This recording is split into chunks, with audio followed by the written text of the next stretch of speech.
and you're watching me live on YouTube. This is my English channel. Its name is The Rational Messiah. And here we do a live stream once a week. And in this live stream, we discuss many things. I also take calls from you guys.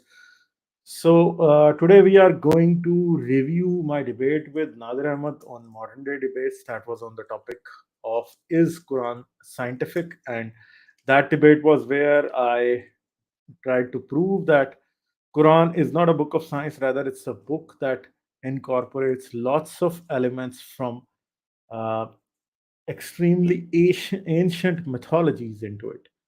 And that's the reason that some of the things that Muslims think that are scientific in nature are basically not scientific at all, rather they are ancient mythologies. But all of the religions, nearly all of them, try to prove that there is science in their holy books.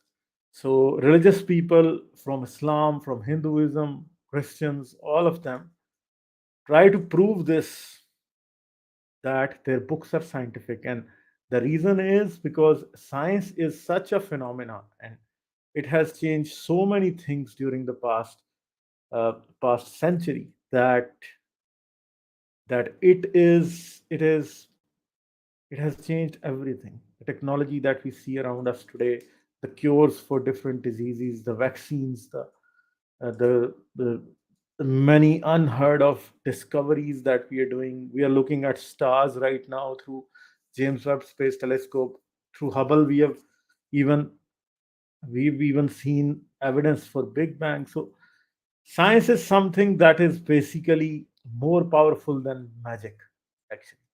So magic was just an imagination, and it was found in the fictional stories. But science is real, and that's why every religion tries to sound more and more scientific because they want to remain relevant in this day and age where science dominates everything. And that's the sole reason why every religion wants to sound scientific. So Muslims, from time to time, especially Zakir Naik and some other Muslim apologists, from time to time take out a verse from the Quran and say that, look what kind of a scientific fact is explained here, and this fact was unknown 1400 years ago, but it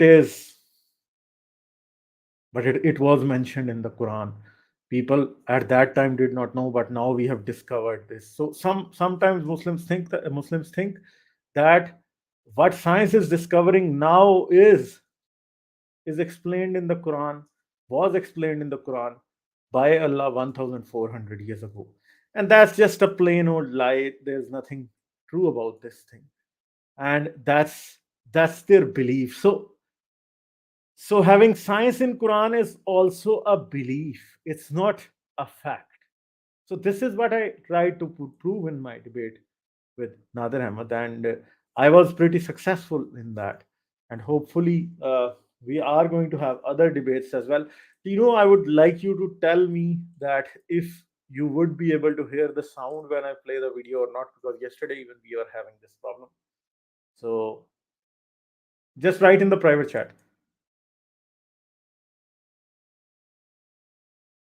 Is the sound okay? Are you able to listen?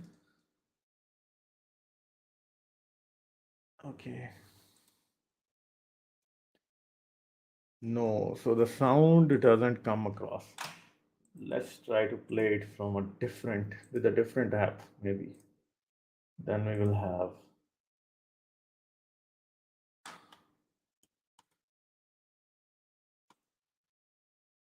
Is it okay now, Tinu? Can you please let me know?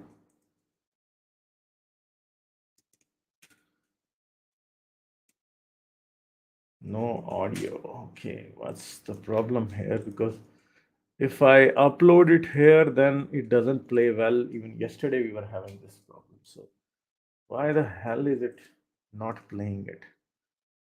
Or should we play it from modern day debates? Uh, yeah, maybe we can do that.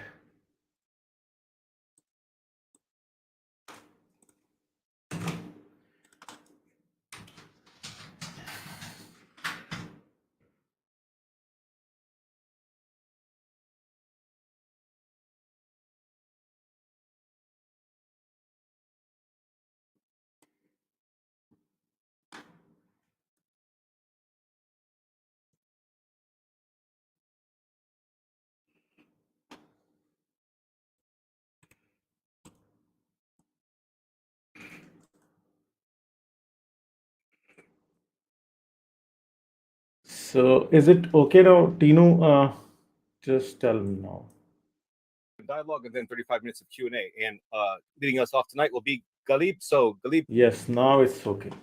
So it's not uh, sharing through the softwares, it's sharing through. Okay, so no issue. Okay.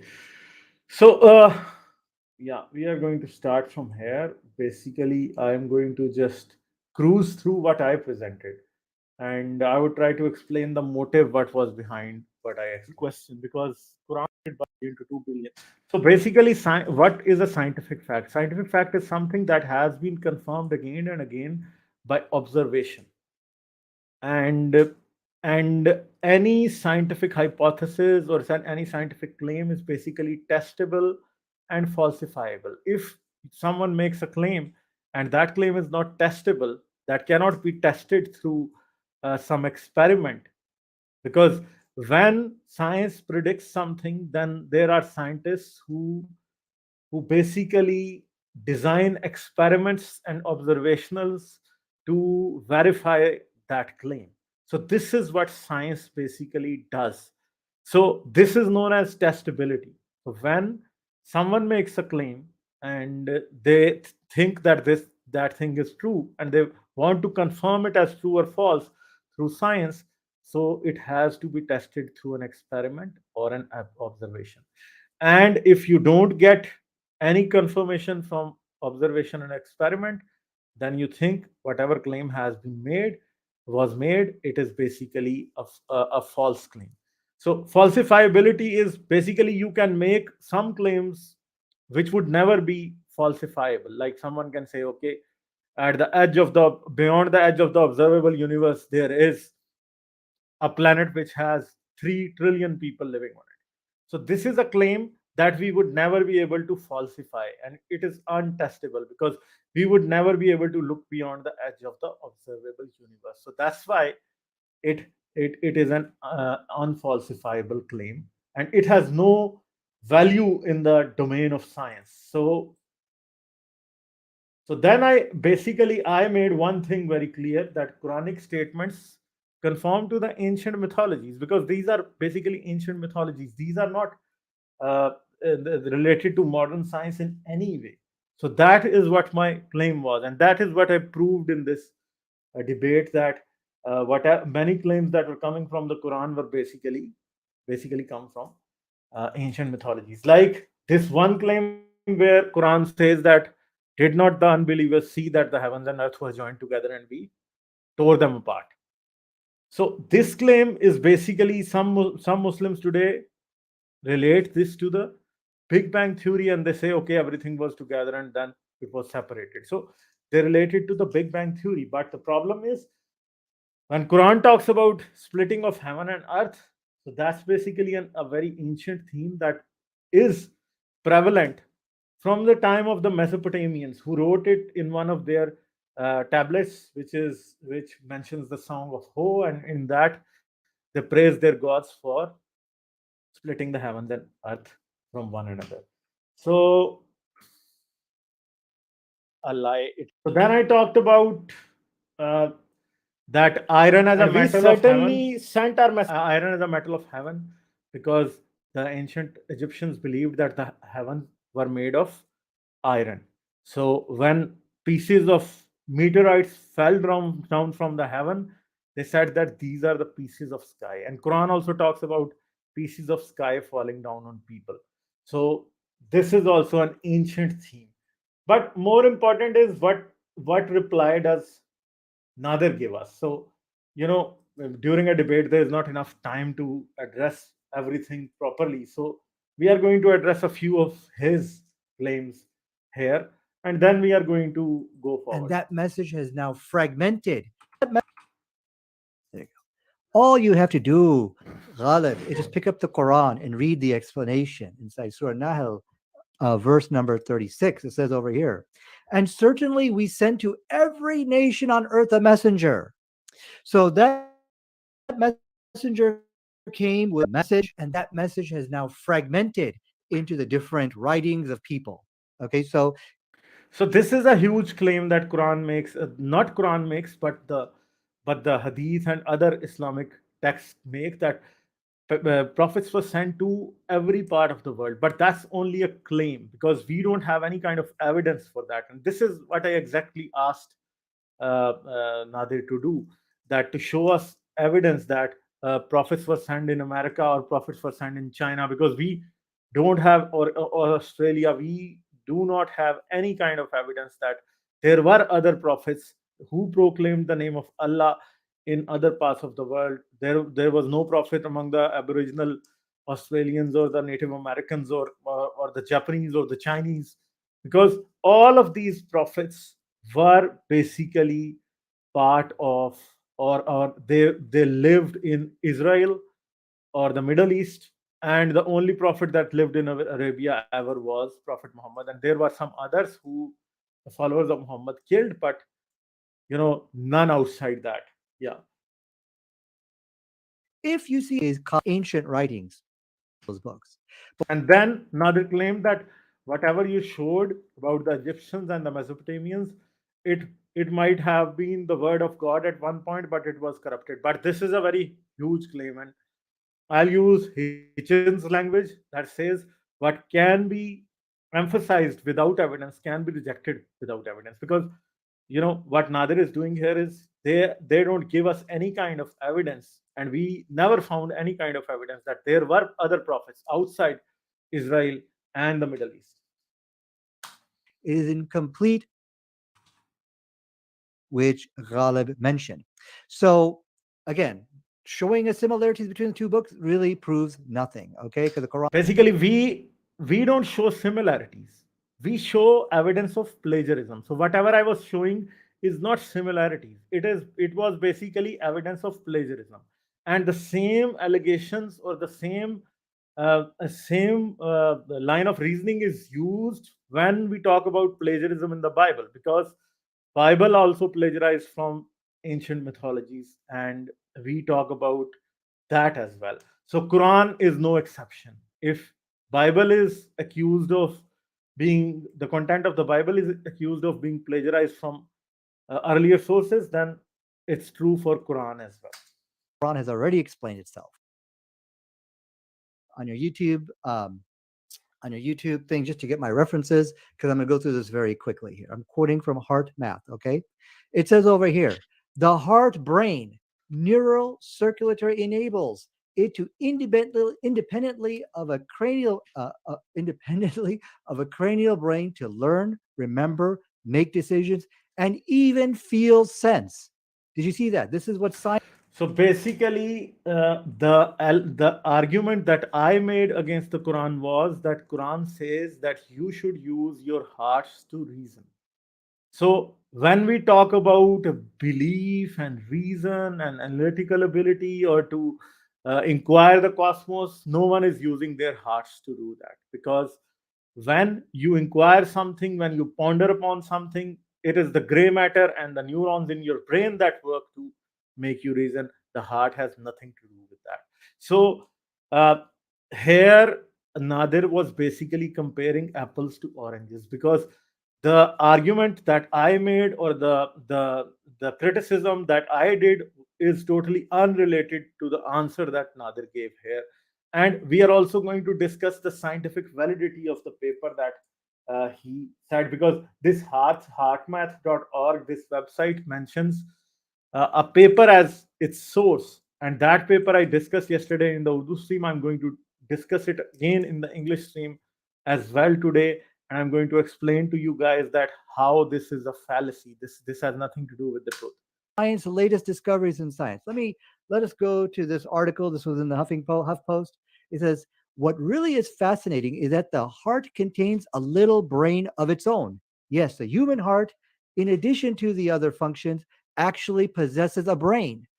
So the thing that he's citing here, you have to see, is that this is no coincidence. What we finally fascinating, the heart contains a little brain of its own, but there's no brain in the heart. This is just metaphorical language here. Yes, the human heart, in addition to its other functions, actually possesses a heart brain composed of about 40,000 neurons. So this is the 40,000 neurons that I kept referring to again and again in the debate, because they are saying that the 40,000 neurons in the heart is a brain of its own, which is basically a lie and a fallacy. Why? Because the problem here is the 40,000 neurons in the heart are, it's a very small number, because you have 100 million neurons in the gut that perform different reflex actions and other things. So the and neurons are in every organ and every part of the body.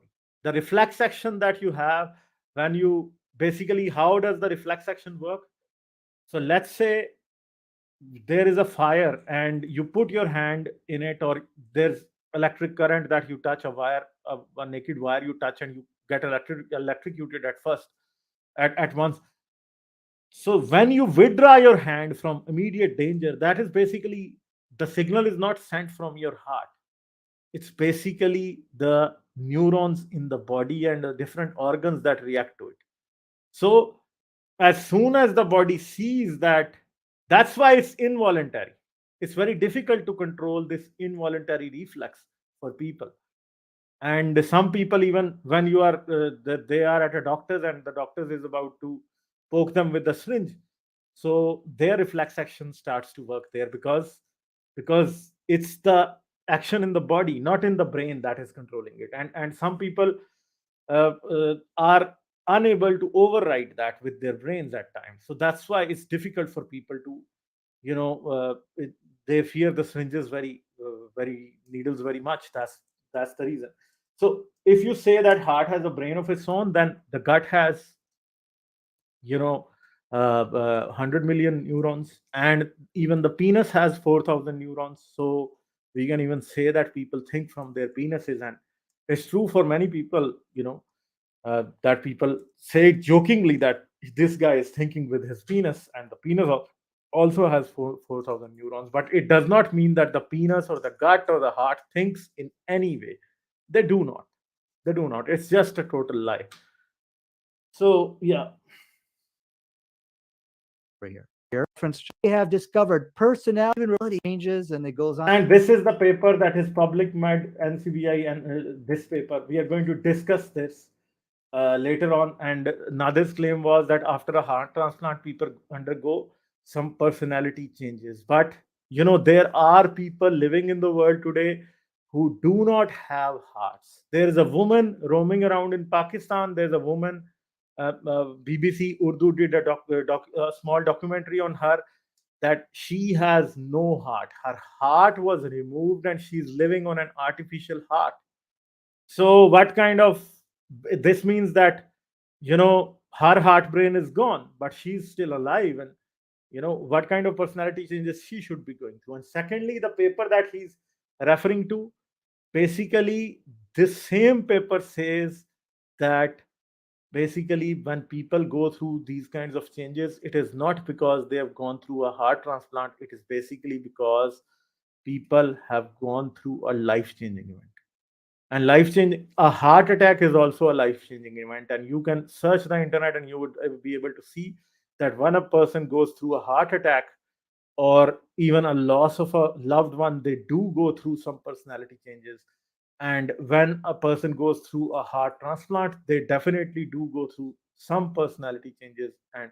And that has nothing to do with the thinking of the heart, because you don't think with your heart, you think with your brain. So this is how it That goes. part about the you see the Quran is wrong because it says that the earth has a ceiling. Therefore, the Quran is wrong. Then what does Ghalib have to say? So he's saying that earth has a ceiling, and he's referring to that ceiling as the sky. So, but the problem is Quran chapter 37 verse 6 mentions that Allah made the sky into a ceiling and made it into and decorated it with stars. The problem is, if he's saying the atmosphere is a ceiling, because what he's talking about here, he's going to refer a few words from the Astrobiology magazine, and he's going to say that, look, I found the word ceiling in the Astrobiology magazine. and that proves that there is a ceiling above the earth. But the problem is, the ceiling that the Quran is talking about, that ceiling has stars in it.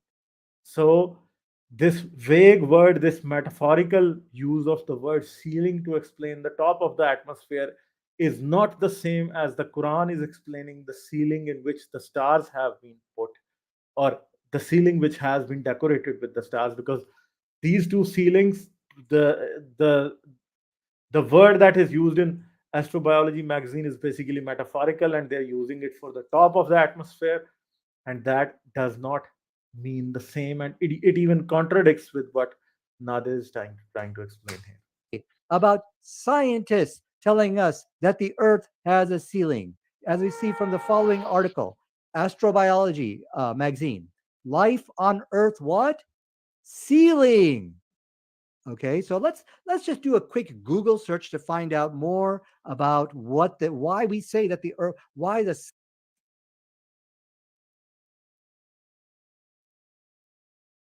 scientists say that the Earth has a ceiling. All you got to do is just go into Google. Can you guys see my? Can you guys see my screen? Just wondering. Yes, we can still see it. Okay, awesome. So weight of the atmosphere.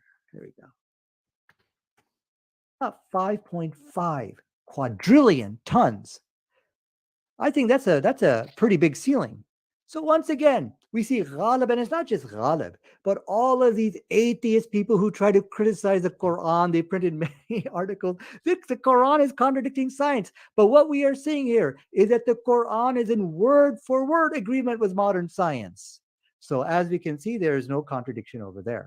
So, the claim that Nadir made was that the basically here it's talking about the mass of the atmosphere. That mass of the atmosphere is 5.5 quadrillion tons, and he's talking here about the point that I made, that if a piece of the Allah can make a piece of the sky fall down on people, and Nadir would now say, we will listen to him if he refers to it. He said tonight that he said, like the ceiling is falling, let's a sky falling. This can't happen. This can only happen if the earth is, I'm sorry, the sky is solid or something like that. I believe was what he said. What does Ghalib have to say about life science asking the exact same question in the Quran? What if the sky fell? Well, of course, we know that the sky is like what, 5.5 quadrillion tons. That's the weight of it. You see, to the layman, to the person who doesn't understand the science, he's looking up in the sky. He's like, oh, that's just all thin air. So once again, once you are properly and I'm going to go very quickly through these. Actually, I'm running out of time, so I'm not going to go any more into this reference over here. But as you can see from the website I'm quoting from, Live Science, it says all the oxygen, nitrogen, and other stuff in the Earth's atmosphere has a whooping combined mass of 5. Okay, so basically, because these things were for a very little time on the screen, so I wasn't able to respond here. But there is a fallacy here that I'm going to show you. All the oxygen, nitrogen, and other stuff in the Earth's atmosphere has whopping combined mass of 5 quadrillion tons. So a falling sky would mean that nearly 10 tons of molecules, roughly the heft of a school bus, would drop on every square meter of Earth's surface, pancakes every month. So the problem is, whatever atmosphere we have above us, it's basically always pushing down on us. That is known as the atmospheric pressure. And for every square centimeter of your body, every square centimeter right now on my body is experiencing a weight of almost 1 kilogram. That is, I think, 1.04 or 1.05 kilograms. Right now, all of you are experiencing that weight. So if this they are trying to create an intrigue here, they are trying to surprise people here. It does not mean that it is not similar to the pieces of sky falling down. Secondly, all the weight of this atmosphere is already on the shoulders of you and me, because it's pushing down on us, and if it was not present, we would just explode. So if he is talking about the weight of the atmosphere falling down on us, it is already on our shoulders. It is already on our shoulders. We are already experiencing the weight of the sky. If thinks that atmosphere is the sky, then we are already experiencing its weight. So I tried to explain that, but unfortunately, there wasn't enough time. I emphasized on it, but I think some of the people might have missed what I wanted to say there. So yeah. 5 quadrillion tons. And they asked the question, Larry, I'm not here proposing. They talked about, oh yeah, all the iron. I think something about iron that should be a scientific point of view. Then what? Where am I? Here. The article over here. Scientists just discovered our stars, uh, our stars near. Hold on. Scientists just discovered our stars new to the nearest neighborhood. Once I figure out how to read. So the point here is, from a scientific perspective, talking about stars near to the Earth is perfectly fine. So let's look at another article over here. I'm quoting from, this is a NASA article. Yeah. Here they ask the same questions, where they're talking about 20,000 stars near to the Earth. So if scientists can say that, why is it wrong for the Quran to say that? So basically, the the stars near to Earth or the stars near to Sun that he's talking about here, it does not make sense at all. Why? Because I showed a contradiction between Surah Baqarah and a verse from Surah Baqarah, the Surah Baqarah verse 222, and then Surah chapter 37 verse 6.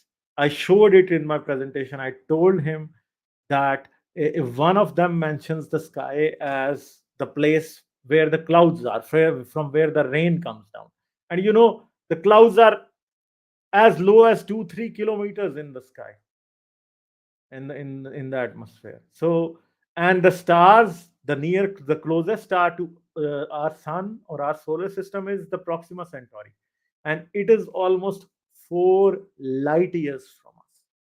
So how can you say that sky is something that is within the atmosphere, and that is not even the lowest sky, but the stars are in the nearest sky, which the Quran mentions again and again in several verses, that Allah adorned the lowest heaven with stars.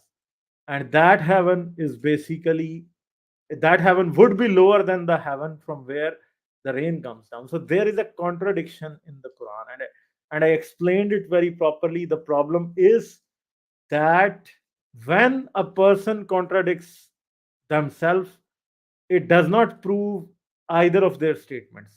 The first thing it proves is that such a person is just a liar. So if I give two contradicting statements, this means that I am just a liar. So the bottom line is going to be that I am a liar if I'm giving two conflicting statements. I say in one sentence I am a man, in the next sentence I say I'm a woman. Both of the statements are contradicting with one another. This means that I am a liar. It doesn't prove that I'm a man. It doesn't prove that I'm a woman. On further inquiry, we would be able to know that if either of these statements is true or not. But even before confirming that, one thing we can say for sure, that I am lying, because I am a liar. So Quran does lie when it talks about the idea of a sky, because Quran does not have an idea that what the word heaven or the sky truly means. So Quran is totally ambiguous and confused here, and that's why our Muslim brothers are confused about the language of Quran when they try to infer science from Quran. So yeah. That is it in terms of what. No. And I want to also point out to you is that this is something now which God Almighty is doing as a miracle, that He hurls them as Satan, so, at the devils. What does science say about miracles? Let's go to that article. We'll just type in here miracles. Here we go.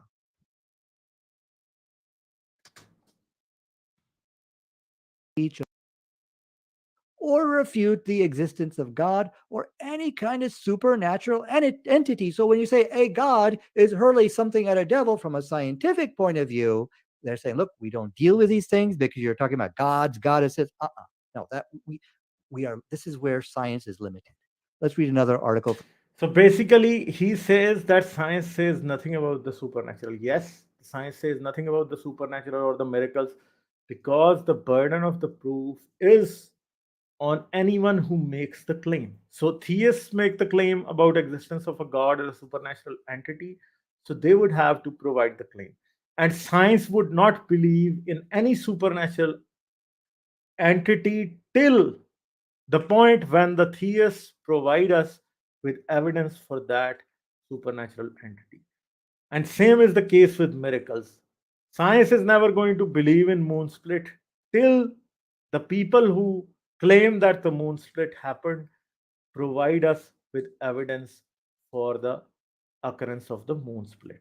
So that the burden of proof is on Nadir and other Muslims to provide us with the evidence, but that, unfortunately, they never do and they never will be able to. From a scientist. This is coming from the Irish Times. He wrote a very good article in here. This is from Dr. William Revile. That was which are actually being thrown over there. So they asked Prophet Muhammad, so what do you have to say about those shooting stars? Now notice that's a trick question because as I've pointed to you, those are not stars. If Muhammad is a false prophet, he would have said, oh, yeah, them shooting stars, let me tell you about them. He would have affirmed the scientifically incorrect statement. But now my time is up, but in the cross-examination period, we will see how Prophet Muhammad did.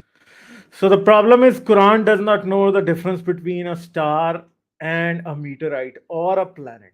So if you would try to ask the Quran that Venus is visible in the night sky or Jupiter is visible in the night sky and Proxima Centauri, Alpha Centauri are also visible in the night sky, Sirius is visible in the night sky, so many other stars, the stars of Pleiades are visible in the night sky.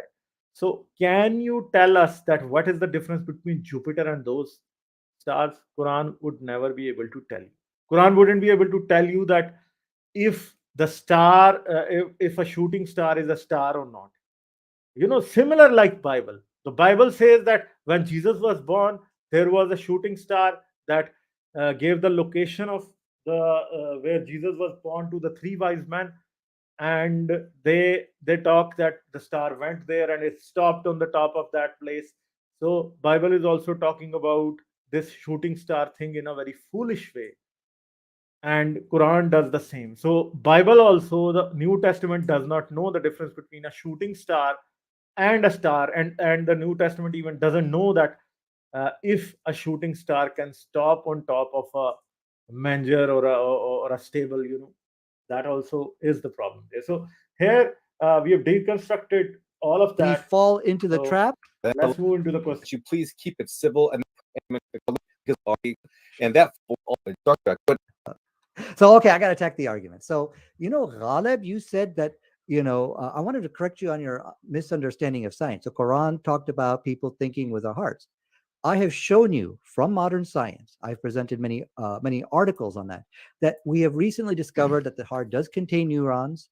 The heart does do thinking. It even contains a lot of the memory. Now, a lot of the science we're still discovering as it is. So even though this is my 2 minutes, I want you to just take 30 seconds of my time and retract your statement that this statement contradicts contradicts modern science in light of what you just recently discovered. So just take 30 seconds of my time real quick. So am I open to talk now? Yeah, just take 30 seconds of my time and Yeah, so we are going to go forward. This is basically public. I've already explained all of this. There is basically this research article which tells this is the. So basically, we will discuss this research article here. Basically, what it's talking about, and let me close this screen share, and we are going to start another screen share. And here I've downloaded the paper that Nadir was referring to, changes in the heart transplant recipients that parallel the personalities of their donors. So the first thing to note about here is design is open-ended interviews with volunteer transplant recipient families and friends, and donor families or the friends. So basically, these are interviews. There is no control study, and the sample size is very small. How it's very small? 10 recipients, 7 males, 3 females, 7-month old to 56-year-old. So there was a baby who was just 7 months old. So how can you guess a behavioral change in 7 months old baby? And secondly, these were just 10 people, not more than 10 people, 5 males, 5 females. That's all. So then we move down to the ages of these people. So the subject number one, the donor was 18-year-old, and it was a male who died in automobile accident, and a female girl received that. And there was a one there was uh, an a 16 months old boy who drowned in the bathtub, and his heart was donated to another 7-month old baby. So this thing happened, then all of these things happened. So now donor 2, Jerry's baby talk. So Jerry's in this statement, it is said that Jerry, the baby that received the heart, his baby talk is now very similar to the baby that the donor baby's baby talk. So how can you guess that what the baby talk is? Basically, this is the stupid quality of this research paper, and it was published in a hypothetical. This is basically this is a journal that publishes the hypothesis in it. It's not a peer-reviewed journal, or it's not a journal that tests things with experiment or observation. It's just for hypothesis, and this is a hypothetical research paper that was written, but Muslims everywhere just keep quoting this. And this is, and then donor 3, she would look at a naked woman model and paint a landscape from that. So this donor 3 was a woman who would look at a naked woman and paint a landscape. So what happened to the recipient? He loves landscapes and just stares. So these are the two things that they are trying to relate these two people after receiving the heart transplant. So such a stupid thing to do here. So this is how it is. And then Danny, my heart is yours. This girl whose name was Danny, the donor, used to sing this song, that Danny, my heart is yours, and the recipient, whose name was Danny, she said I could finish the lines that. So this is also mentioned here. Okay, he guessed that the girl who is going to receive his heart, her name is going to be Danny. So such a stupid thing to do here. Then the other thing is, as I told you, this is the my medical hypothesis journal in which this research paper was published for the first time. Basically, Nadir was giving references, but it was through PubMed online research paper repository. It was not through the same journal. So when we talk about the heart's memory, this is what we are talking about here. The acquisition of donor personality characteristics by recipient following the heart transplantation is hypothesized. This is basically a hypothesis, as we are talking about, to occur via the transfer of cellular memory. So cells do have a memory, because when you have all the organs that you and I have in our bodies, they have some kind of cellular memory. What that cellular memory is, the damage that our cells have accumulated, the different epigenetic memories that we have, the genetic memory that we have, any faults and scars that we have in our organs, that is the cellular memory, basically. And then epigenetic memory. Epigenetics is a very different field that talks about different kind of activation and non-activation patterns in the genes of a cell. So that is the epigenetic memory. And definitely, when you remove an organ from one person's body and take it to another person's body, that epigenetic information is not cleared, because if you remove the epigenetic information from a cell, it becomes a stem cell, basically. If you remove the epigenetic memory from a cell, it becomes a stem cell, and stem cells are not cells of any kind of organ. They are basically very fundamental kind of cells that through epigenetic changes later on can become other cells. That's a very different topic. I can discuss it sometime on Science Kahani, or you guys can ask me questions and I can tell you about how epigenetic changes happen. So DNA memory and RNA memory and protein memory, all of these things, they have nothing to do with cerebral memory or the memory which works in reason. So all of these, they have nothing to do with any of that. So then we have these the evaluation of the hypothesis.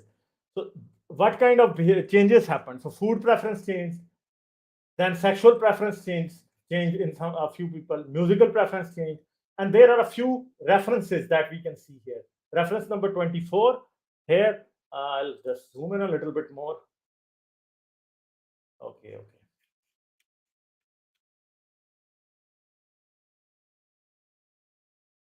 Sexual reference number 24, then we will have a look at reference number 25 and reference number 26. Basically, these are the three references that are related to this study. So we are going to go to the references page, and we can see that this Pearsall paper that we already looked here, this is the Pearsall paper that we already looked at.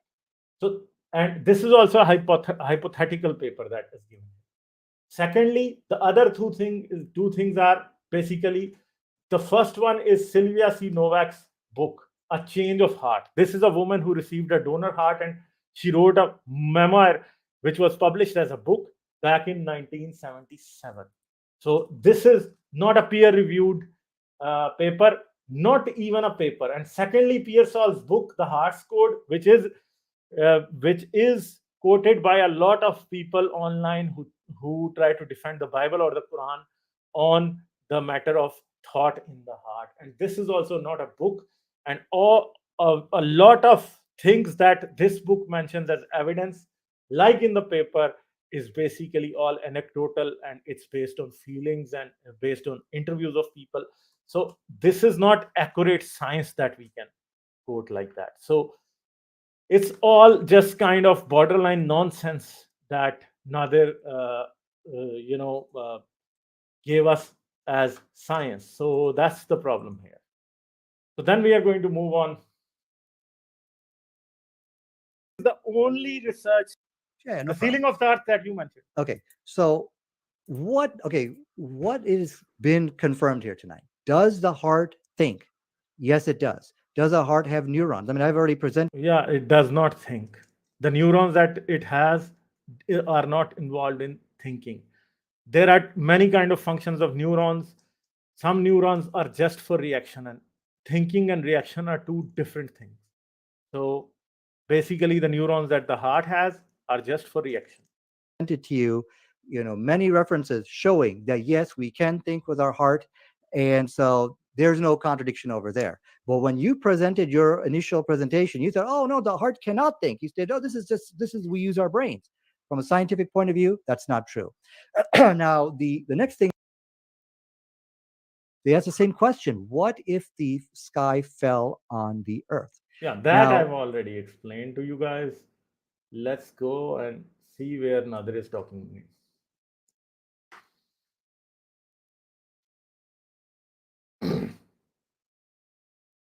proven.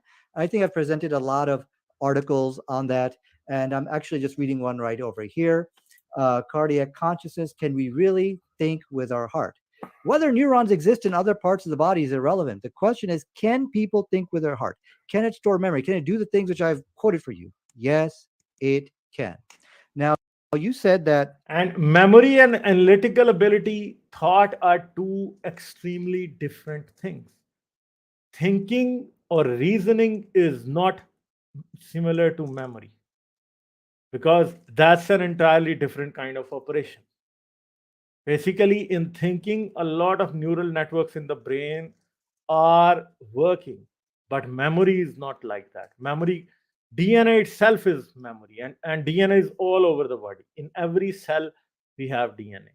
So you cannot say that having DNA means that everything is able to think, because even bacteria and viruses do have, genetic information in the form of DNA and RNA, and that's a memory.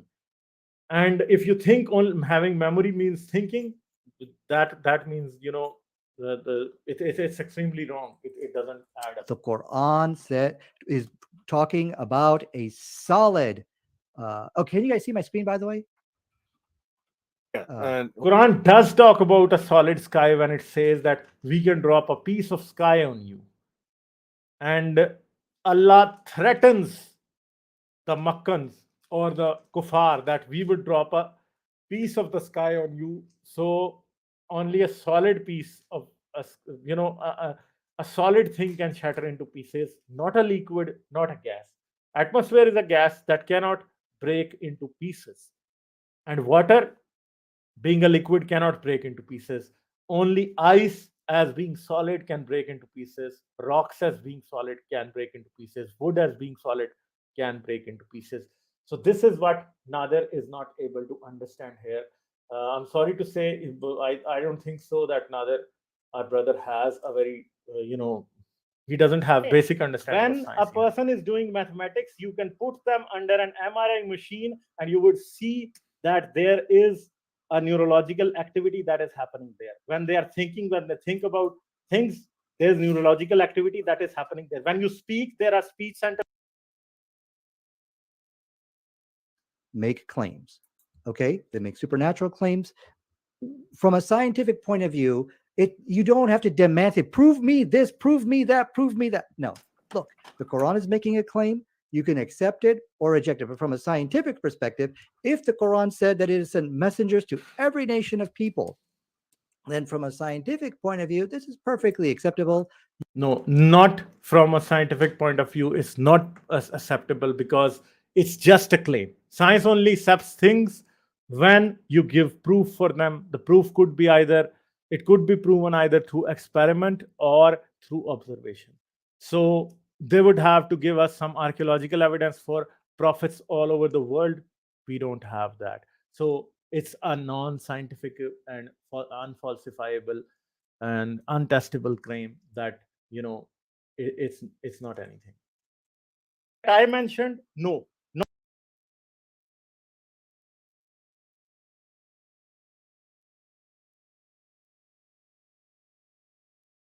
62 different translations of the Quran. Yes. Okay, so here's a verse which you quoted. As I was telling you, you asked me to, you put some challenge before me. Yeah, I mean, sometimes sama can refer to sky. Sometimes it can refer to just this heaven, this realm above our earth. Now, here is this website. It has 62 different translations of the Quran. Let's Control F. Control F, SKY. Yeah, some of them. Basically, sky and heaven are synonyms. But, somehow Nader was trying to make a distinction between the two words here that most probably no one understood, because no one understood what kind of distinction he was trying to make there, because Quran does not make a distinction. The word used in the Quran is sama, and that's it. There's no other word used. There's no there's if we think what Nadir is saying is true, then there should be two different words for heaven and sky in the Quran, and that's not there. So sometimes we have seen that Muslims would go back to the Arabic to rescue Quran, but here there is a new miracle happening where a person is going to the translations to rescue Quran rather than the Arabic. So that's quite absurd here. So I don't think there's any contradiction there. But going back to your point about the clay, And just to mention, Nadir was never able to refute my point about the contradiction. Yeah. Actually, from a scientific point of view, is acceptable. There is an article over here in the according. This is a Daily Mail article. I should have went to the actual reference here. It says new theory is that clay is a breeding ground for chemicals which is absorbed like a sponge, which eventually leads to proteins and DNA forming. Here, some scientists were actually pointing out that the Bible is right about us being or originated with clay. But like I said, my time is up. I have more to say about this but I'll go and let you respond. Okay, so he also made a claim that clay has a lot of biological material. That's why human beings are made from clay. But no, the Quran doesn't talk about this in that way, because Quran talks about in a very different way Only about all fools of do it. that. The issue about who Adam was a miracle created by God. And so, no So this is also a very strange definition, that whatever in the Quran cannot be proven through reason, logic, or science falls into the category of a miracle, and miracles don't need any kind of scientific explanation. This is what Nadir Ahmed was trying to say here. But the problem is, that's why miracles are lies, because you cannot give any kind of logical or scientific explanation for them, and you cannot give any kind of scientific evidence for them. So that's why they are just lies. So, this point was like really weak here. science. No way does it contradict any kind of thing which we know today of science. These are the heavens which I am referring to. These are the domains which exist out there somewhere in space. Now the question is, okay, you got the seven heavens, but is 15 that all? seconds. Is there something more to it? The Quran doesn't state any of this. Now you made some claims that only fools believe in miracles. Miracles is not proof. This is unscientific and stupid. But this is not the position of the scientific It's time. community.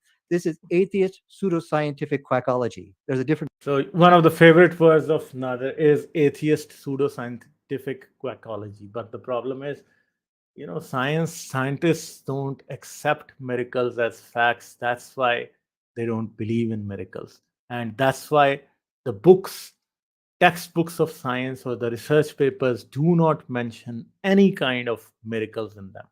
Otherwise, they would be filled with miracles and nothing would make sense at all. So that's also a very strong red herring that he tried to throw here. Supernatural. I will quote to you those again if you want me to. Well, it's stated very clearly that science has nothing to say about the supernatural. I'm quoting that, and I've quoted to you, I think, two references: one from How Science Works, or I'm sorry, How Stuff Works, and from Dr. Revile. So this is a scientific position. Now, atheists, of course, they're going to deny miracles. But that's okay. I'm not here to convince them. We are here to discuss science from a scientific perspective. Now, you said the earth is flat, that the Quran states that the earth is flat. Hey, listen, if the Quran states that the shape of the earth is flat, you can show me that ayat. I will. Yeah, because there are several ayats that show that earth is like a scroll of paper that would be folded. Earth is like a carpet. All of that it talks about, and on the judgment day, the earth would be folded like a scroll of paper or like a carpet. So yeah, there are verses like that there.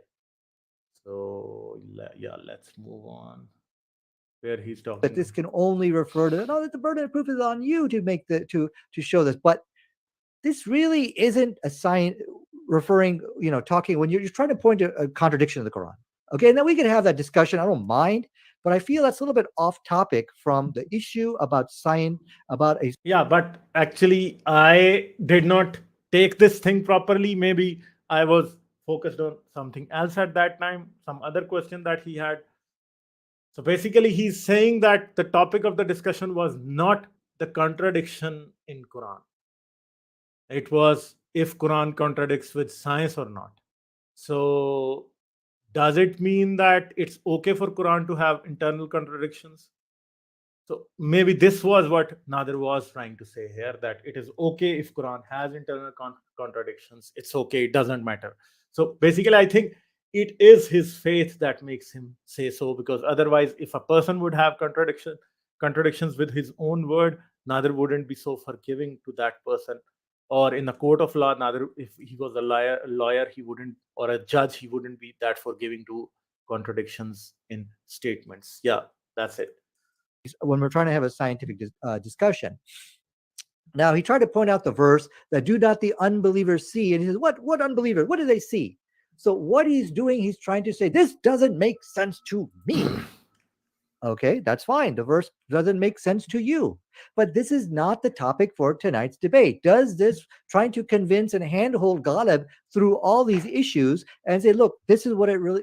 This has nothing to do with as terms of point of view. This is perfectly acceptable. There's no problem. Proof for all these claims that you're making. This is atheist pseudoscientific quackology. From a quackological point of view, the Quran is wrong, I will admit. But from a scientific point of view, from a modern science point of view, this is perfectly acceptable to make claims, not having to all the time state your proof and evidence under every verse. From a scientific point of view, this is perfectly acceptable. There's no problem that they have with this. You had a problem with science saying nothing about the supernatural. Now, what you are doing, you are actually attacking the science itself. Okay, you are trying to improve. You're trying to impose atheist pseudoscientific dogma on the scientific community here. But So again, some very heavy words that most of the Muslim apologists use, like Daniel Hakikachu is like this, Muhammad Ijab is like this, Ali Dawa is just even worse than all of these guys about because they use very heavy words, the words that put allegations on other people rather than fighting with the arguments. They start to allege people of doing something like Nadir is doing here with me. so let it show for the record tonight. I have repeated my challenge 3 times. Show me in the Quran where it contradicts documented scientific fact. Ghalib was not able to do so. Okay, And though I showed a lot of these contradictions that humans are made from clay, but and it contradicts with every scientific theory about the origin of human beings. So the problem is, but that then automatically or miraculously falls into the category of miracles rather than science. And Nadir just bailed out of giving any kind of evidence for that, and he's saying that Ghalib did not give any kind of proof for that. So yeah. to be true. And that's really the type of discussion I was looking to have with you tonight. But I think it was very clear you were not able to show anything like what you see on your screen. Can you please share your thing over there? Share my screen. I'm sorry. It says over here, I just give you another example. The Roman physician Galen, he made a scientific error. Blood formed in the liver, but science tells us that red blood cells form in the bone marrow. I can take an article from Science right here. I can compare it with a statement from the Roman physician, and I can or any book of antiquity actually, and I can show a contradiction between the two. But you will never be able to do that with the Quran. So when you say, "But I showed you that then there's similarities," he starts to go to things that okay, Galen was saying this was wrong and this is right in Quran. It doesn't prove anything if you start comparing Quran with Galen, because we are not here. We were not there to debate about Galen. We were there to debate about Quran.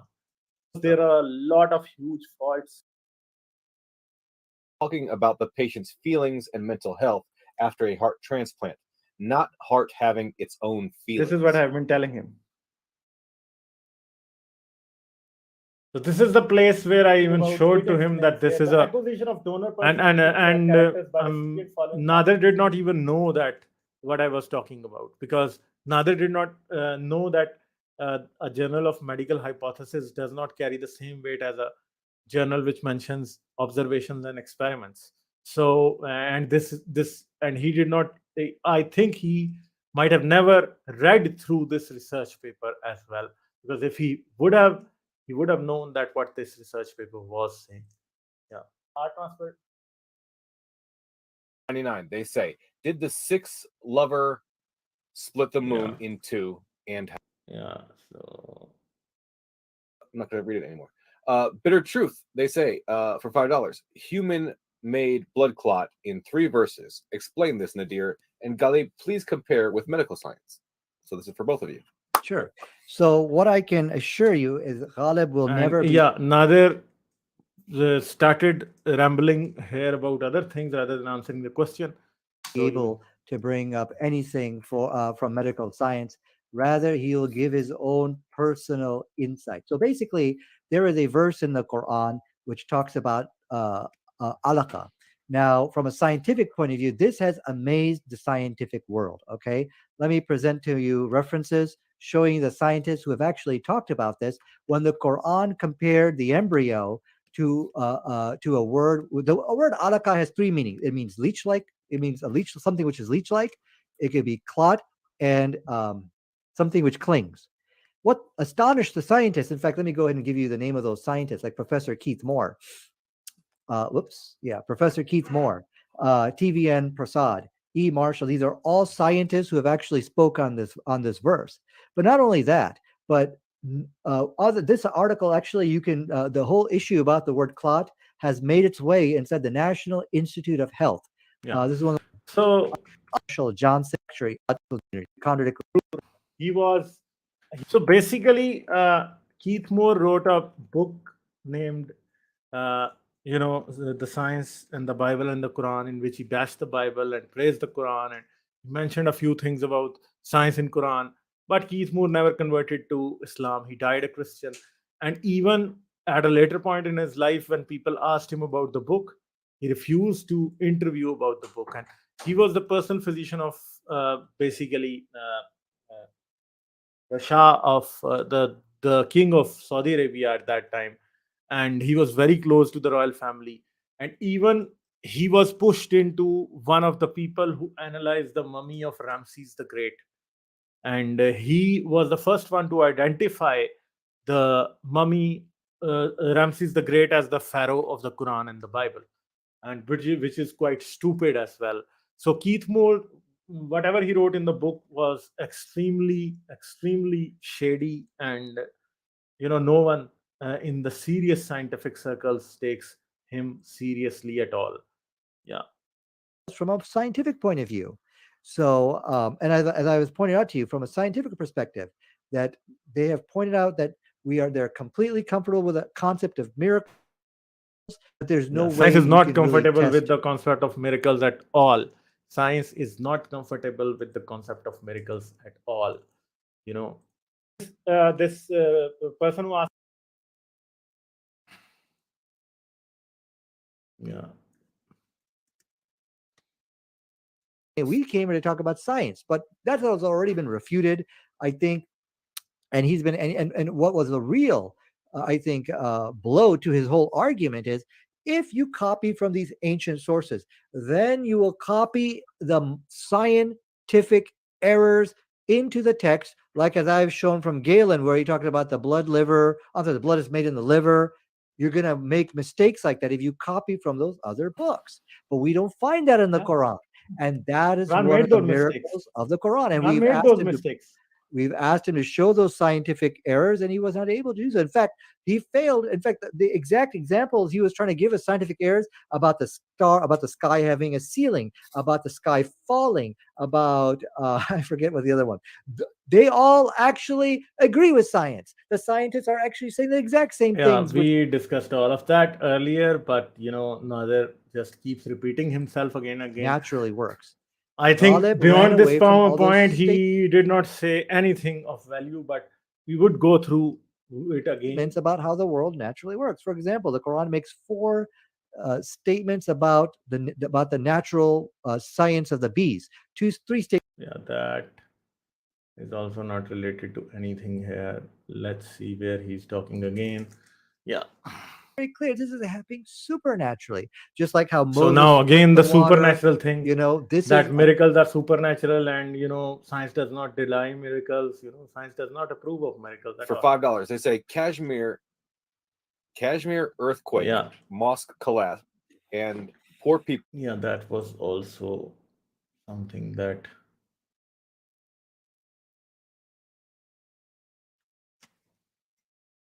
Every religion makes many different kind of supernatural claims. This is one of the many. That's why all of them are just lies. Moses split the sea. Is there any proof for that? No. So I think 3-4 of his rebuttals were here, just trying to explain that miracles are scientific, which they are not. All right. From Zagros Ozkan, they say for $1.99, 6 lava, arrow over to Muhammad. How did he split the moon? We're going back to that. So the issue here, this is a miracle which took place. Again, a miracle. I think we've already talked about moon split is also a miracle. No scientific explanation for that, and science agrees with miracles, and scientists papers should be written on the basis of miracles. This is what maybe Nadir means here. So yeah, let's go forward. From Can Use a Pack for $2 Canadian. They say Nadir, Quran sperm from between backbone and ribs. Yeah. So I'm liking this one. So basically, what we're seeing is that this is they're trying to find some way to salvage this debate.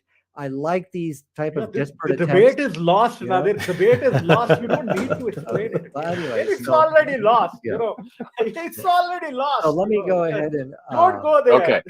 All right. So here he was, I think, showing one diagram. So he was saying that the sperm comes from between the backbone and the ribs.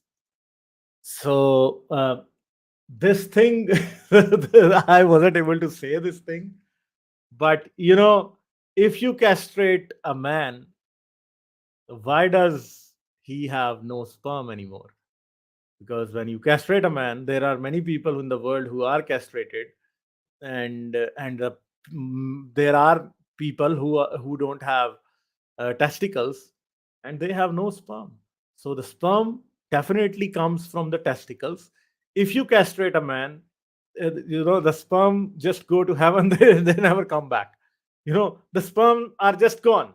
So you know, this reply, I think this would have been a more appropriate reply to Nadir on the issue of sperm, and maybe you guys can note it down that if there is someone who says that sperm comes from between the ribs and the backbone, so you can say then, if you castrate someone, then why don't they have any more sperms?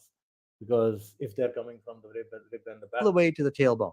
Now, Okay, let's go forward. People still kept on sending in super chat, so I've got 9 more questions left. We're gonna do double overtime.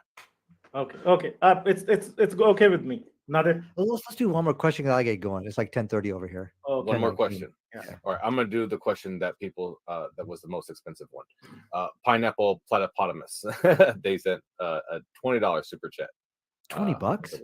Yeah. So Oh. Nadir was a little no. surprised about people sending too many super chats as well. You know, Morani Saab, fact checker, Peter Truth, Individualist was there, and some of our other friends. They're quite overwhelmed the chat box with their super chats, and you know, with many interesting questions as well. So we've got a very educated audience here that asks very good questions on science, and especially the science in Quran. Other people Somebody like said- you, they can send $20 for you. You know, they love you. I also love you. Well, thank you, Khalid. I'm gonna read that I one. love you Thank you too. so much, Pineapple platypotamus. I've had many Indian friends, and I'm a Christian. Yeah, so this was just a question. Indefensible. So this is where I Understood explained my the paper At the again. same time, yeah. Basically, this was published in the Journal of Medical Hypothesis. What I quoted you, I believe it was Yeah. something called Read the cardiac. title of that. Read the No, I title didn't. of that. Okay, sure. And Let I me can get you to show my you that article. this Hold is the same one. This is the same one. on. Okay, no, I did not. Let me show you mine real quick. Okay, Yeah. just to settle the matter here. Give me 1 second. The article which I quoted is something called heartmath.org. No, yeah. Okay. So, but I am showing the journal. You are not showing the journal. You are showing a website. I am Yeah. showing the journal. You are not showing the journal. You are not showing okay. the journal. What I you am posted. showing the journal. Okay, let's move You are on. I showing think a this is- website that So- refers Okay. to the So this is the point where Nadir realized his mistake, and you know, that's how it is. journal. I showed the journal. And yeah. of supernatural, and as we can see over here, science is okay with that. And from the following article, it says over here, because science has nothing to say about the supernatural world, does not mean that it denies the supernatural world. Atheists do that, but not scientists. So I think. Okay, the should I problem- respond to it very quickly? Yeah, go ahead. Okay, so when you say is the Quran scientific, and then you know when it mentions miracles and miracles are unfalsifiable, untestable, you know there's no testability criteria for testing a miracle. So this Their position toward I think none of them are borrowing or even from Ghalib stuff. Ghalib was here for almost 2 hours. Notice none of them are buying into what he is saying. And these are his own followers who are asking these questions. So what this shows is that they were not convinced by anything he's saying. So they're coming up with these other issues like feces between, I think the milk coming between the feces and the Yeah. blood or something Yeah, like that that. is also what Definitely Quran we could says. debate that, but I think we've kind of ran out of time. But I'm very pleased with what I'm seeing from the atheists, that they are not buying into Ghalib's arguments. And to me, that's a very reassuring thing. They're trying to now present other objections. That They're trying that's to why I what they're trying to do. They're trying to salvage this debate that's by why trying I to hate find all some kind of atheists. error I somehow hate all atheists somewhere because in of the this. Quran. And I like what I'm seeing. Yeah. Okay. Okay, All I right. forgot the questions, you know.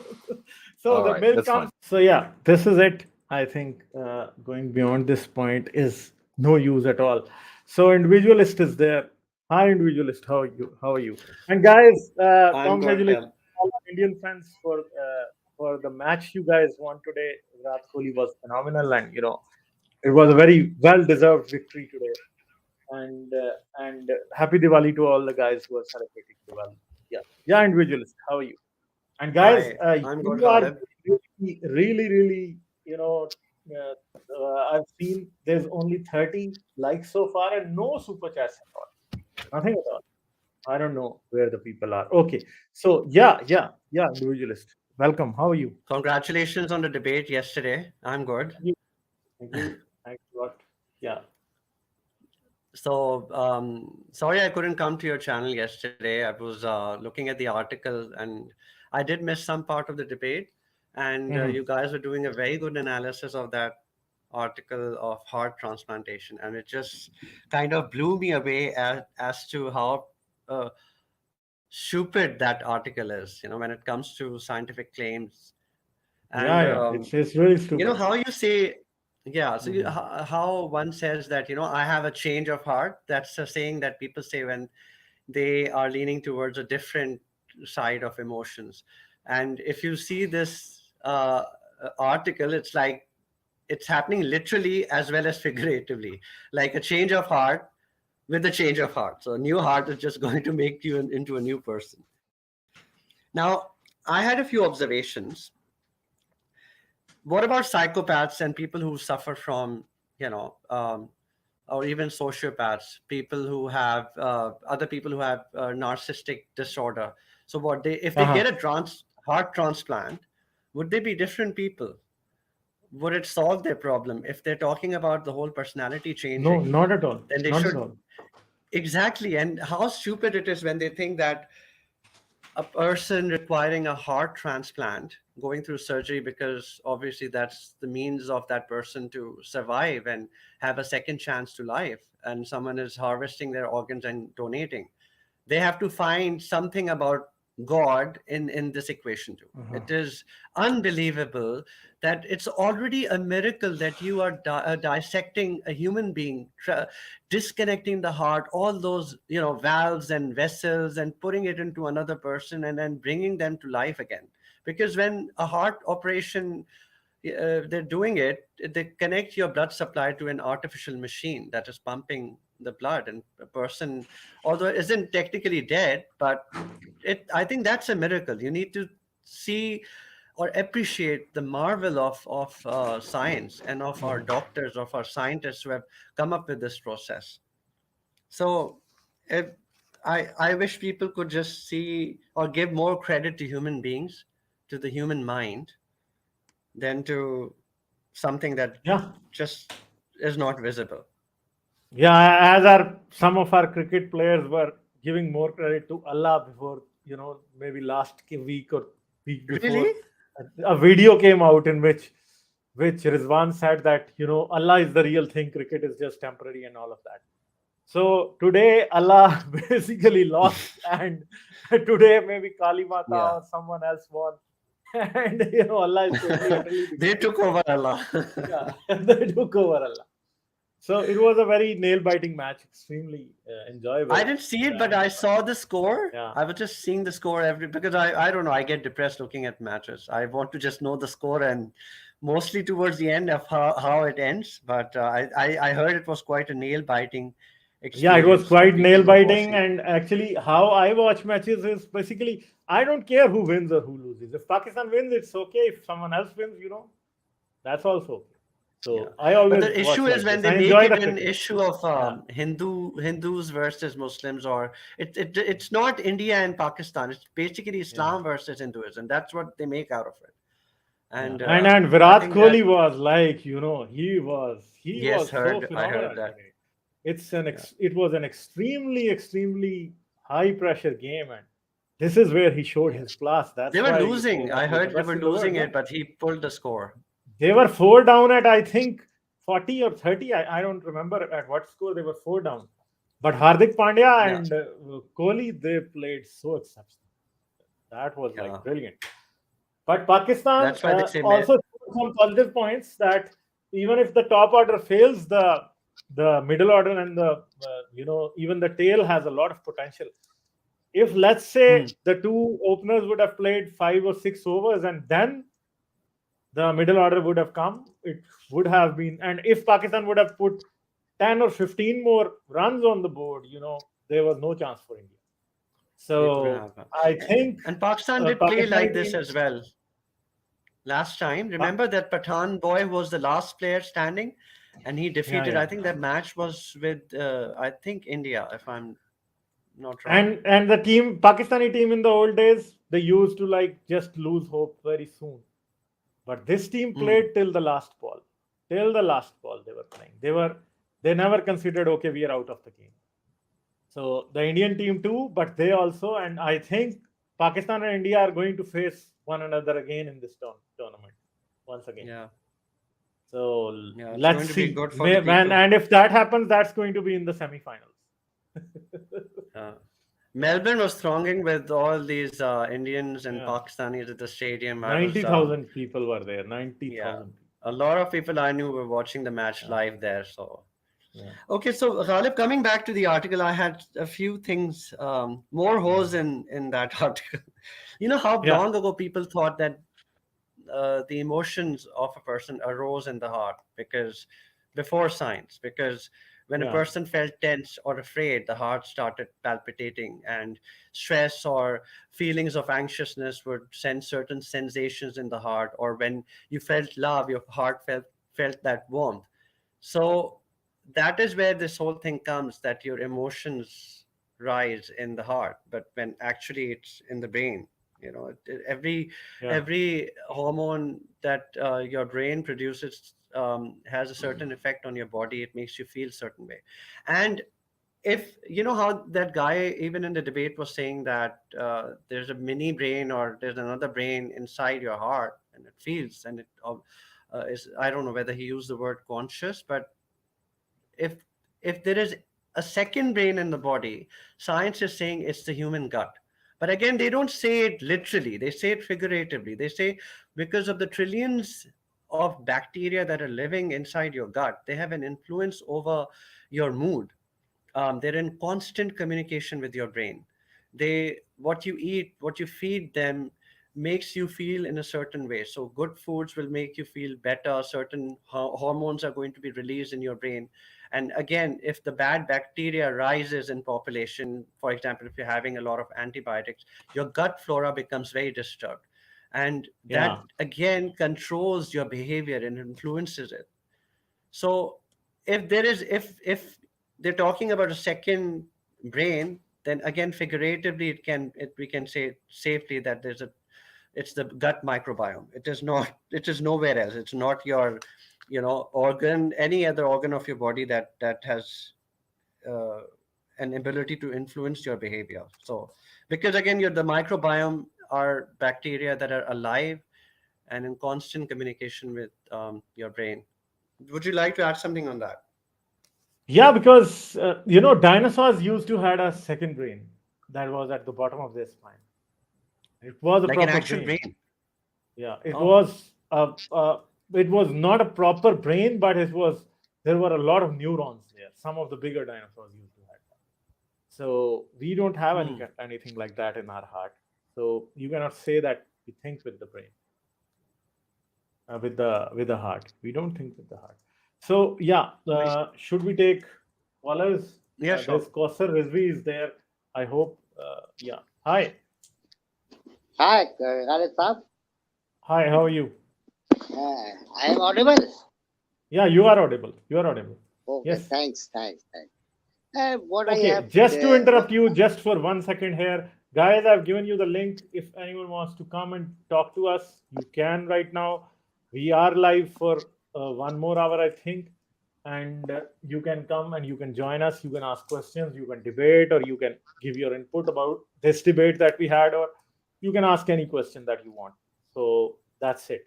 So the link is in the description. Link is in the chat. It's pinned. You can, come and talk to us. Okay. Yeah, Rizvi Saab, how are you? I am very fine. Or happy Diwali again, because Happy Diwali to you as today, well.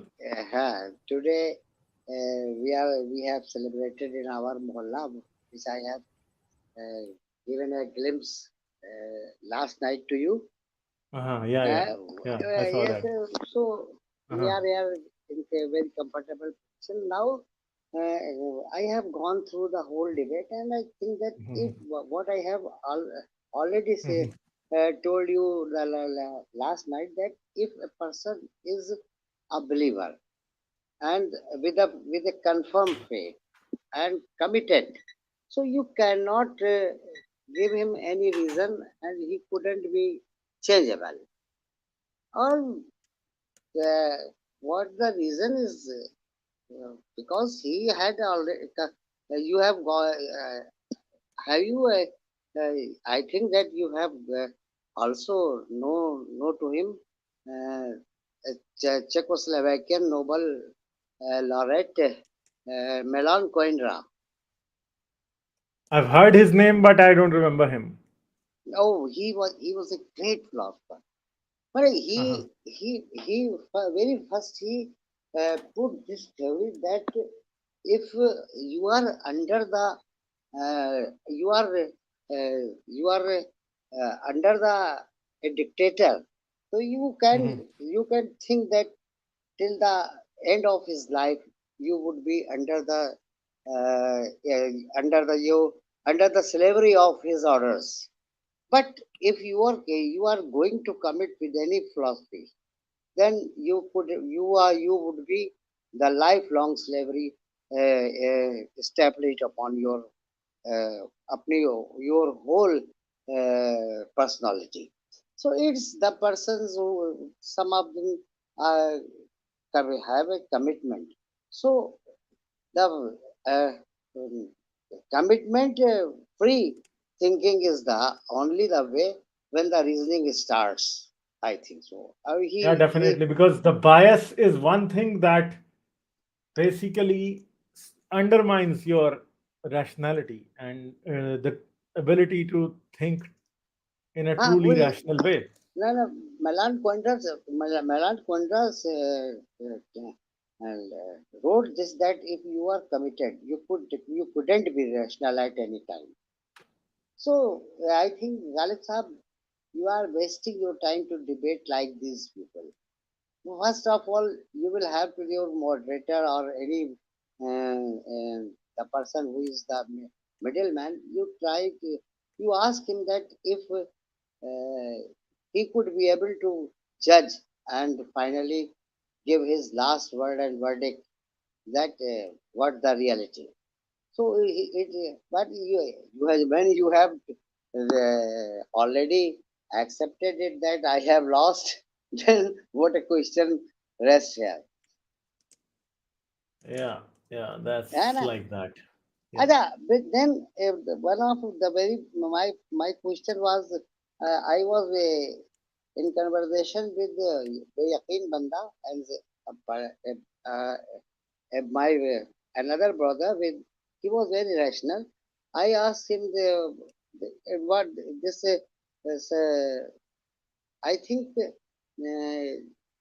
they were there was a question of life and death.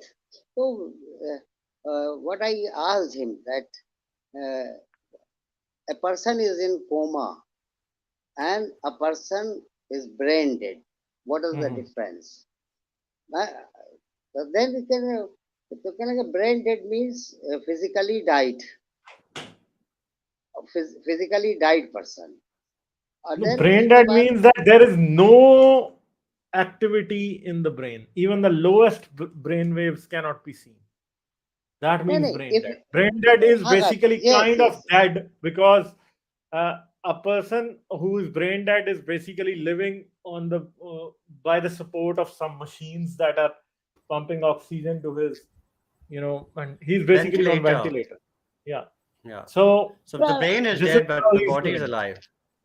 But नहीं in नहीं in a coma, brain is also working, the body is also alive, all the systems are working, but the person is unable to attain control of their body. Some people are in a coma, they are truly asleep, they don't hear anything, but some other people are in a coma, they hear and feel everything. So that's how it no is. no and also that you can come back to your life again Yeah, from the definitely. stage of coma. Yeah, But definitely. at the stage of brain dead, you can't be able to return to your normal life. Yeah, that's how it is. And Yeah. Ghalib Sahab, one thing more that when I was with science stream at intermediate, uh, I have gone through a writer, Mm, but I am missing the name of that gentleman mm. who uh, who told us in that article that after the physical death, the death of mind comes very slow, and it completed its deadliness within the sphere of 12 to 24 hours. What is it true? Basically, it's true because usually the vital systems in the body start to fail and they fail very slowly. So, one system will fail first, then it would cause the failure of the next system, and then it would cause the failure of the third one. And finally, when the heart or brain die, the person dies. So, usually in the end, the heart stops or the brain is dead. So, then the person is truly dead. Either the brain fails to control everything and the body dies, or either the heart fails and the person dies. This is how it happens. So if a Uh, person if the kidneys have failed, a person is going to survive for a few days. The all this with all the the support fluids of start to dialysis secrete system, from. Yeah, with the dialysis support system of is there. dialysis. Even if there's no dialysis, the body starts to secrete the fluids. All the toxic fluids are coming out of the body when the kidneys fail. Oh, Because I've seen yes. people who went through this, who died this way. Oh, I've seen people. Usually, it happens to old people sometimes. The uh, kidneys just no, no. fail, and then the fluids start to secrete from the body, and then the person But finally Ghalib, dies. I think he's saying that once a person dies, it takes the brain 12 to 24 hours to Yeah, yeah. die. This Like is once. So I no, think but the No, it's electrical it's different in signals every are case. active. It's different in every case. It's different in every case. It doesn't no, no. happen like Now that. there is a side question, very Hmm. not connecting with the topic, Hmm. connects it with the topic, but the person you think now a committed Muslim if dies and he had a mental acceptance of two farishtas on left and right, angels, Kiran, Kalaman, Katban, what the foolish ideology is. Huh? Then the mind will start seeing them. Yeah, but because the mind hallucinates in the end, when a person is dying, the mind starts to hallucinate. So, in Oh, extremely weak states, when the body is very weak, then also the brain starts to hallucinate. Okay, Kausar Rizvi Saab, thank you. We will move on. We will end it very soon. Okay, thank you very much. okay, See you then. we will meet again. Yeah, we definitely on Wednesday we can talk. Okay, thank you. Thank you. See you around. Okay, bye bye. Good. Okay, Morani Saab, hi, how are you? Hyperactive Good, is saying the rational Messiah octopus have 9 brains, 8 in the tentacles and one between the eyes. Wow. Yeah, that's really brilliant. Morani Saab, how are you? good. How are you guys, sir? How are you, Good, good. Individualist? How are you? Yes, All I'm right. good, Morani. So how are you? Hope you're doing All well. right. Yeah, much better. Ghalib, sir, I was waiting for your streaming, but I saw this same thumbnail. I was like, what's going on? Is he going through the same stuff again or whatever? And then No, but I was we need watching to for a review little this bit. one in English as well. That's Yeah, why. yeah, but I just figured it out. I was I was watching the Ganja, but I said I don't want to watch this Joker anymore. So I was about to go offline. Uh-huh. I was about to go offline, and then I see that a couple people came in, joined you, and all that Ganja shit stopped. So I was like, he's live. He's just No, going through this in Morani English. Sahab, please Well, don't he's say like Ganja, that. isn't he? Is he not Ganja? He's No, not. no, but you don't have to say like that. So we don't mean anything against him in a derogatory manner. I was just We trying to will have some we fun. will fight with his arguments, not with him. Yeah. Yeah. Yeah, so I stayed and some let's talk and say hello. That's Yeah. about it. Yeah. So are you going to debate with him again? I don't know. I don't know. Yeah, I think he wants to, and I also want to maybe about Islamic slavery. I think maybe science was not the place where he shined properly. Maybe in some Islamic topic Not he at can all. Not at properly all. shine. Not at all. Yeah, you're Yeah. right. Not at all. Yeah. So Maybe why don't we do this? in some Islamic topic he would be able to shine and bring Yes. something better. Why, Yeah, why don't I you think. bring him to? Why don't you bring him to our channel here? We'll end up keeping the super chats and all that. Why have a neutral party? I mean, he does not deserve that neutral No, party. that's better because we definitely want new people to find out about us as well, and all of that. So Okay. it benefits me also to go to that platform because they have a lot of people watch modern day debates. Yeah, that host was a sweet talker, man. Yeah, he Yeah. was good. Yeah, that's good. That's good. All right, go So ahead and take another one. I like to stay. there Yeah. is there are no other callers, so we will end it here then. Oh, okay. All Okay right, then. all right, all right. Ghalib sir. Individualist, you want to say anything in the end? Yeah. Yeah, just about the article again, Ghalib. I think it was Uh-huh. published. Do you know the country that had published that article? I don't know which Okay, one it was. so the the heart transplantation one that Uh-huh. Yeah, yeah. your Which country it debater. was? No, I wouldn't know. I'm just saying I asked it, but I assume it's somewhere not in a Muslim country. So the thing is that such research sometimes comes out of even Western institutions, and we need to understand that bad Mhm. research is also, it exists and it becomes challengeable. The Muslim world sometimes just looks at something coming from the West and takes them at face value that it has some essence or some intelligibility. But I think, yeah, I'm probably at loss of words here. Okay, so Nigra is there. Probably he might be able Yeah, to Nigra shine is more also light on here. this. So yeah, Hello. yeah. You came at the right time because otherwise we were just going to end it. Yeah. Oh, Hi. yeah, I think I joined late. So how's everyone? Good, good. Good. Okay, Good, very Nadir well. Sahab. How are you, Morani Saab? Good, sir. How are you? I'm good, thank you. Okay, Ghalib, I think you have covered everything. Yeah. You covered that in the Urdu stream yesterday, and I was going through your English stream earlier. I joined later, but I have seen like earlier parts of Mhm. it. So you have addressed all those points. Yeah. So, uh, I mean, I would still like for the English audience, I would still like to repeat a few points and add a little bit. Uh-huh. So, in the Sure. context of this discussion that happened as part of the debate, that Quran claims that heart has the ability to think. So I'm glad that you clarified it explicitly that it's the thinking part being in question, as in the Yeah. intellectual thinking, the capability to reason, the analytical thought and logical thinking. Okay, that is what is being questioned.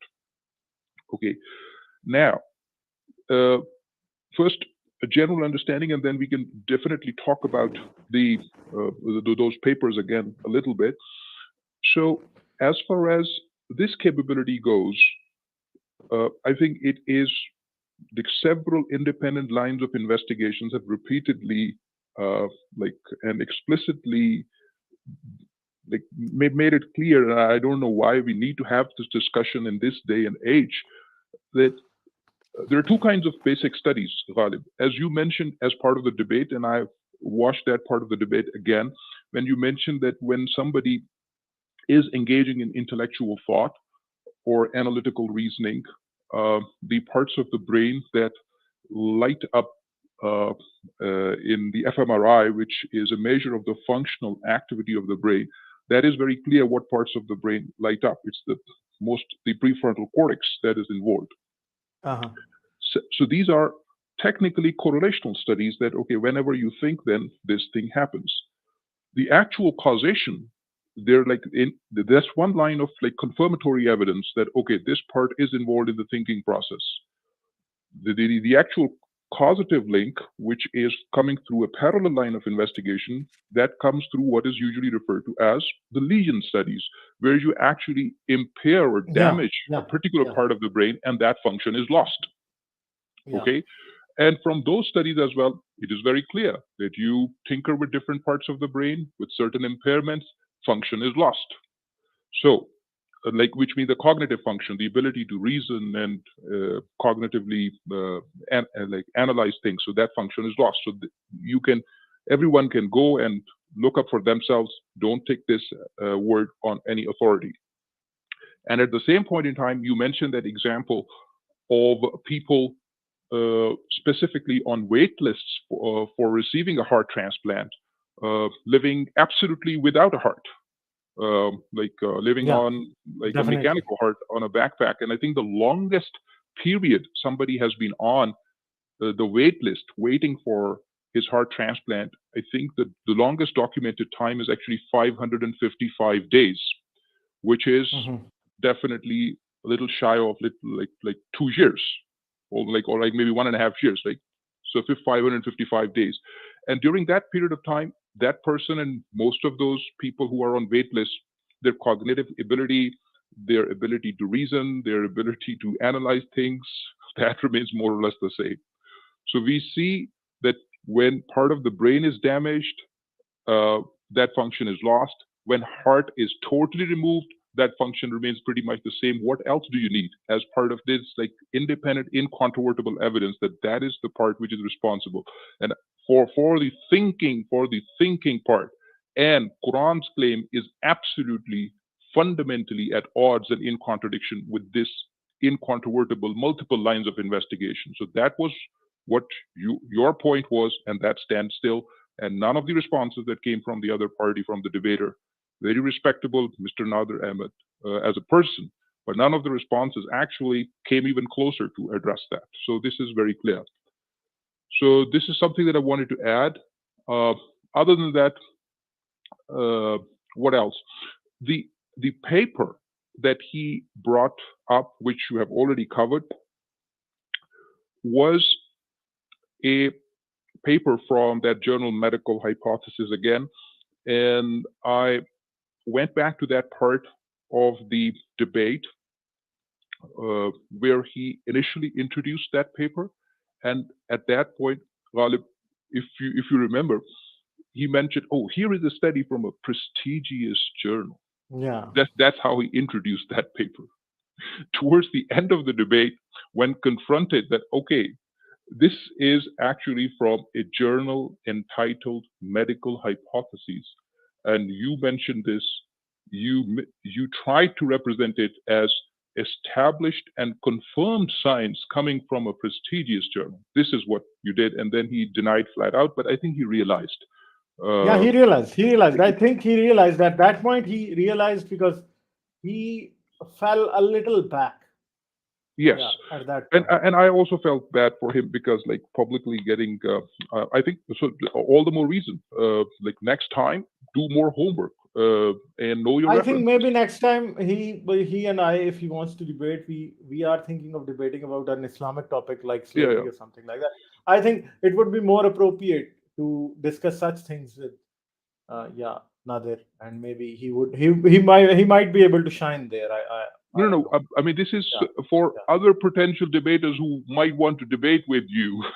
I was addressing Yeah. this comment to other debaters as well. If they Mhm. want to debate, do your homework. And this again, this hypothesis paper. I mean, although I usually like to join your Urdu streams, Ghalib, but of course, talking about these topics, obviously, it's more easy to talk in English. But I still prefer your Mhm. Urdu stream because I think you have got Yeah, more reach over. we would definitely have an Urdu stream on Wednesday. Yeah. So, no, we talked about this yesterday. So, what I'm going to say, like shortly, I'm going to repeat what we discussed yesterday. Mhm. So, even this hypothesis paper coming from this is a single authored paper. Here is somebody who is trying to explain a phenomenon, right? Assuming that the phenomenon he's trying to explain exists, has been validated, and perhaps requires a biological explanation, right? This is what that person is trying to do in that hypothesis paper, as if the phenomenon of the change in the personality of heart transplant recipients and having donor characteristics in this personality, as if that phenomenon has been confirmed and validated, and now suddenly, okay, we need to provide a biological explanation. So that is what is happening in that paper. So while this is it's exciting to talk about different types of cellular memories, and we can talk about that. We can talk about epigenetics. We often engage in those topics. This is actually one of our favorite areas to talk about epigenetics, because it is a workhorse of the evolutionary process. So we of course, who else would not be would be thrilled other than who are interested in understanding biological evolution. Of course, we are interested in talking about epigenetics. It's not about that. However, what we talked about yesterday was, is it the case that the phenomenon which he is trying to explain biologically through this cellular memory, is it the case that that phenomenon has been reported, or the reports, do they meet the standard of any scientific rigor? That's the question. And then you brought up the references on the basis of which this paper says that this phenomenon exists.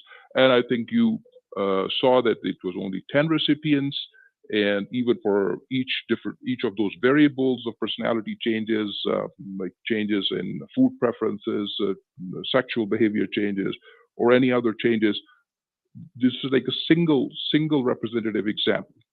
I would be willing to take even that single representative example if the way they are measuring those changes and assessing and quantifying those changes, if that met any scientific criterion.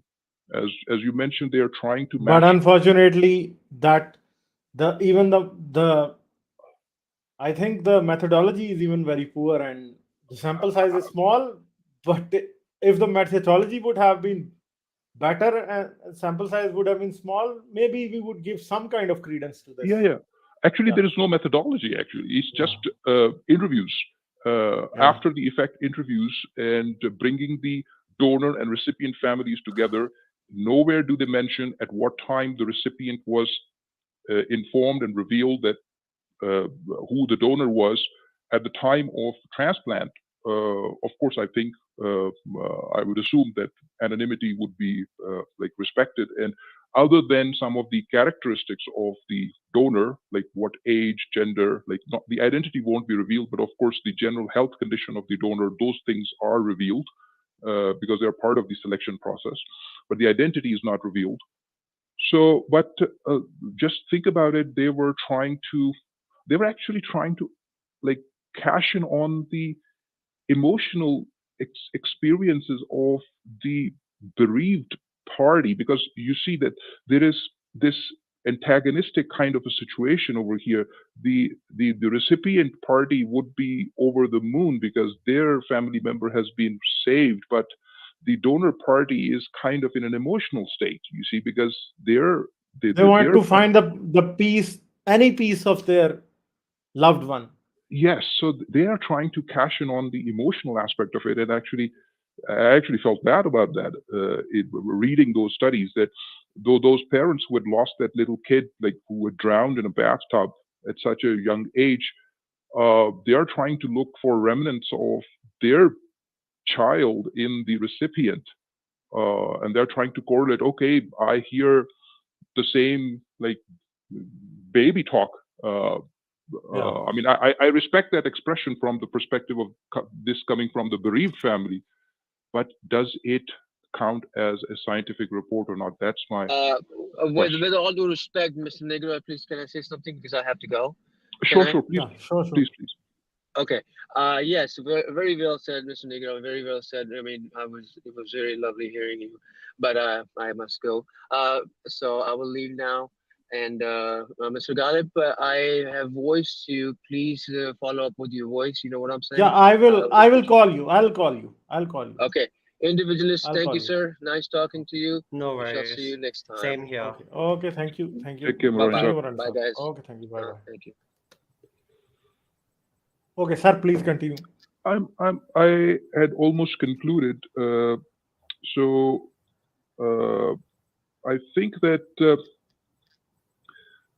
this paper on which the hypothesis paper is based,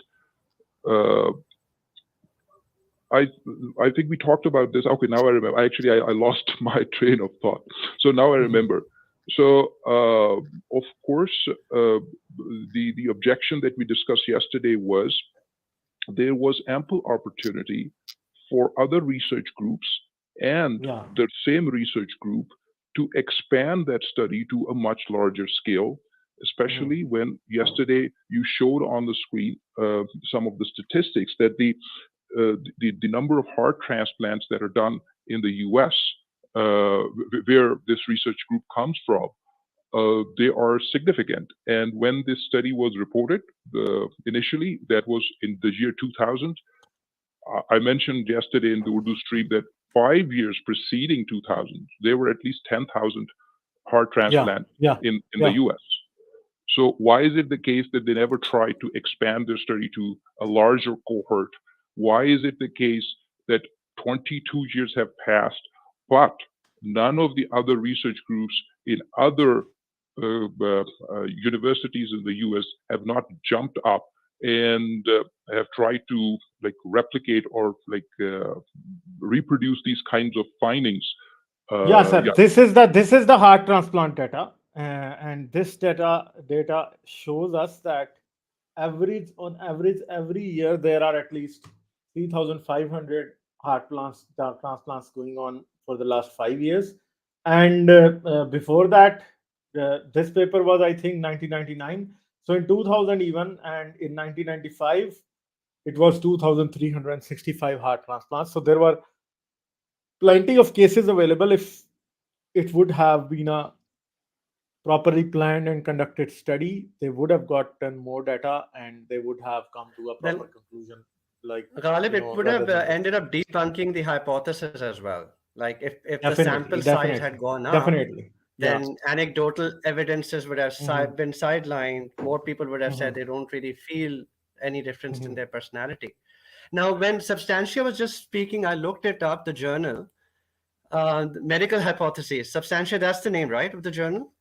Correct. Yeah, that's the name. That's the name. Okay, so I just looked it up. The journal has an impact score, a good impact, an excellent impact score should be 10 or greater. This journal has an impact score of about 1.538. So you can imagine how My lowly God. scored this journal is. Secondly, I just looked it up that this is not even a peer-reviewed journal. It's a non-conventionally peer-reviewed journal, which means they're doing their peer review analysis in a non-conventional way, I think.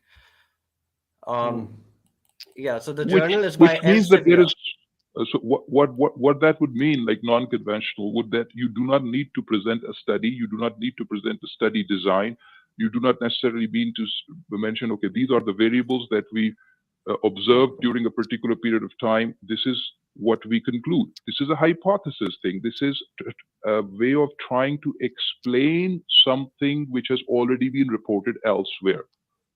So that's why it's unconventional. And I'm okay with hypothesis. I think these kinds of journals like should be there uh, for like out of the box thinking. Why not? But my basic grievance here is that the phenomenon that he's trying to explain by invoking cellular memory, is that the case, that that phenomenon exists?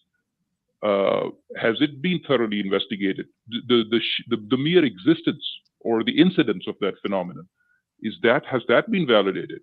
And it is not clear. Obviously, we are criticizing that there is ample opportunity. Even today, if a research group finds that initial paper of 10 persons compelling, a research group can start a new study today.